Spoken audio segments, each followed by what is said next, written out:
So let's talk about the Soviet Union, shall we? And by that I mean a Soviet Union. Putting the band back together for Roscosmos with the Ukrainians and the Kazakhs and the people from Russia. If they're working together as people rather than as as private sector kind of thing, rather than as an organization that answers to Vladimir Putin, it's a good idea. The same with the grain union, and the same with an energy union. Those things work together. The problem with Russia is Putin and his security colleagues, or the Soviet Union.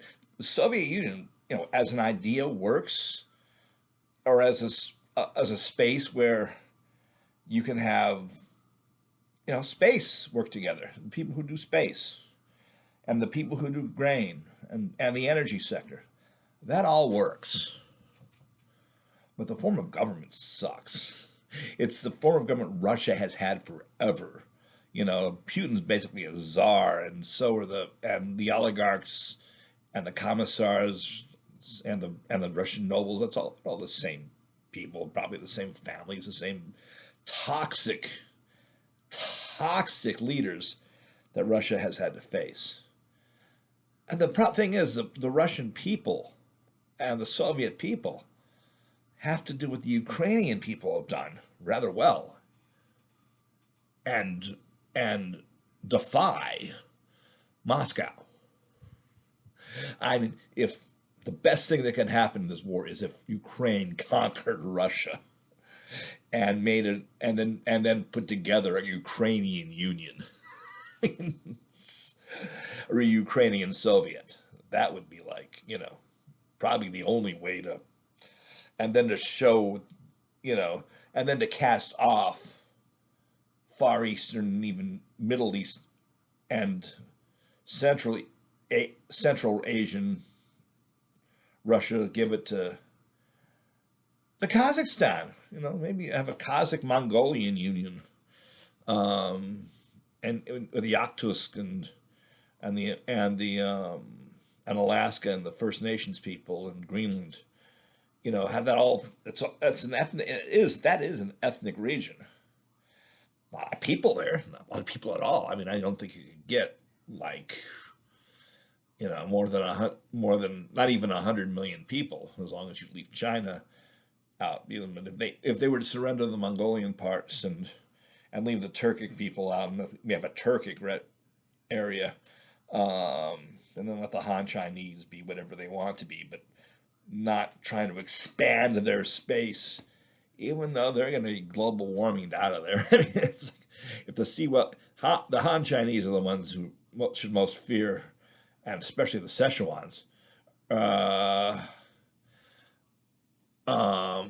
the Szechuan. What's the other? The Cantonese. The Cantonese are going to be underwater, frankly, with global warming. I mean, it's like, and from Chinese global warming. I mean, here's the thing about global warming. People are going to reap what they sow. We're reaping bad temperatures in America for all the gas we put in, and and the coal for the Chinese, the same thing. So, the people who are most affected by them, it's not the global South. It is China and the United States and Russia.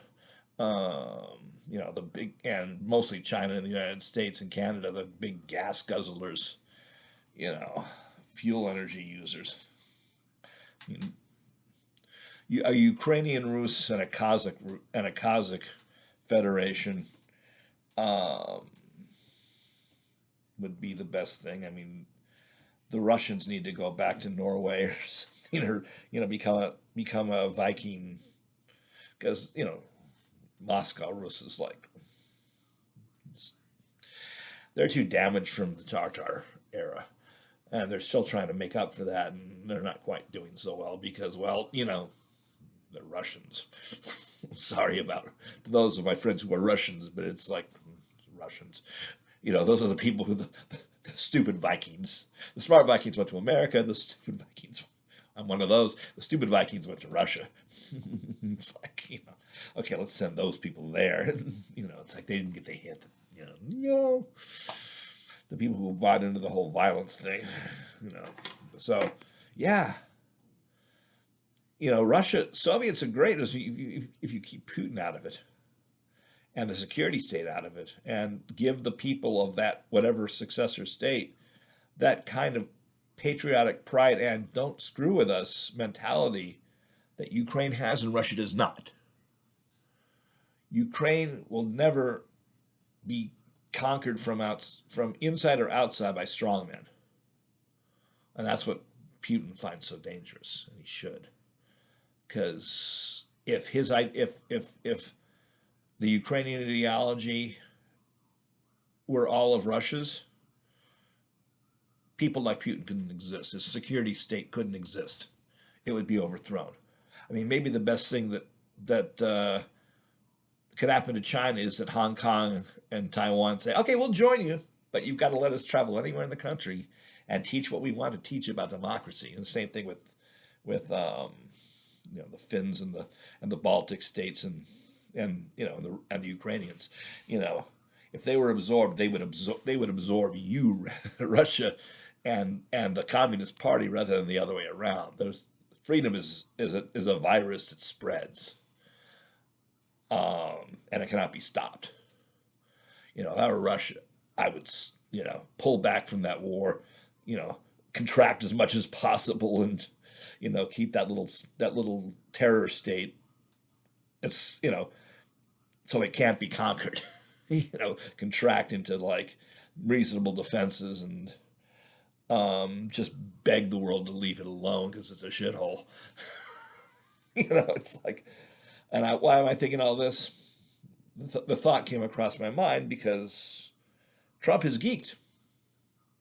Either his people have been listening to what I've been saying, or his own people have figured it out that if he can be held in contempt personally, or contempt starts, that eventually they can realize that the court could have a special prosecutor that isn't bound by DOJ policy about indicting the president.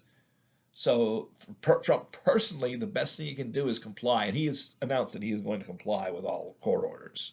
So the constitutional crisis is averted, as is the personal destruction of Donald Trump for his own mistakes. He is, and so there'll be no more damage, from, if this is a true story that we've seen in the last 24 hours, they'll figure out, they'll de-escalate trade because that's what Wall Street wants. They'll de-escalate immigration. They'll hopefully talk about tax policy, but find something, talk to the fair tax people about it. And there is a plan that I have, and maybe they'll talk to me about that, or somebody like me who talks about value-added taxes and tariffs as being, of the same substance but a different kind. And as Krugman said,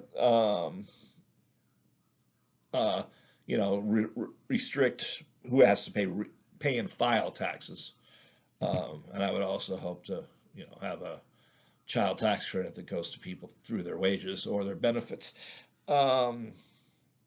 If Trump does those things, he'll be a reasonable president. If he keeps, and it looks like he is, because again, he's not dangerous on Putin because Putin's a danger to himself. He can't win. His tanks are gone, and the Ukrainians have essentially will quickly beat him unless he withdraws. And if they truly beat him, then Russia would be changed. Or if they lose, Russia will be changed because Russia needs to change, and Trump can't save his Russian friends. So if there's no Russia problem, there's the tax issues, and the only question is, will they figure out that taxes on business and capital need to go up to not have it be out of control. Because if it's out of control, like it has been for the last several years, with the stock price going up and up and up and up and up and up and up, that the debt structure will collapse. Because the asset structure will collapse. I mean, if we keep building debt, I mean, if they had just quietly done that, rather than talking about the need to balance the budget and kicking that hornet's nest, or raising taxes, taxes on enterprise need to be about 25% rather than 21, or even 26%, 28. If they'd adopt Biden's tax policy, which was Reagan's tax policy essentially, then or Bush's tax policy, 31% flat rate is essentially what Bush had. When you calculate it in Social Security and how it goes down while other tax rates go up, eventually it's a flat 31% rate. And we seem to be seem to have economic growth at a 31% flat rate. It's less of a rate when you've got for smaller incomes, but which is like half of the households. At that time in the 90s, if half people spend less than that, and the other half pay 31% flat rate, then including employer payroll taxes, we get growth. That's like the minimum, though. You go anything less than that for capital and income, then you get massive inequality. Now, hopefully, we can figure out a way to do that through various forms of tax policy, whether it be tariffs, VATs, subtraction VATs, surtaxes, whatever. I've got some ideas, as you all know. As the executive branch, the legislative branch, no, I haven't reminded them lately, but I've said it enough. You should remember. Do something like that, and Trump will be seen as a marginally effective president, as long as he calms down, gets off the public face, and obeys court orders and avoids prosecution. We can dream, can't we? And it looks like it's the reality. The things can settle out, and unless he does really great things really fast with finding really great people instead of cronies, he won't be a great president, but he might be an okay president if he shuts up. And again, recent news shows that he is going to comply, which will save him from personal ruin, and that Putin will lose, immigration will not be a hot item, and tax reform will kind of limp toward the end, hopefully on a bipartisan basis. Because there will be the votes to overturn it if it's not bipartisan, and fairly quickly in the next few years. So do bipartisan now, and you won't have any controversy later on. Oddly enough, even though I'm a rabble-rouser, I don't like controversy. If we can get rid of the controversy, it means you do other things besides politics. So, yeah.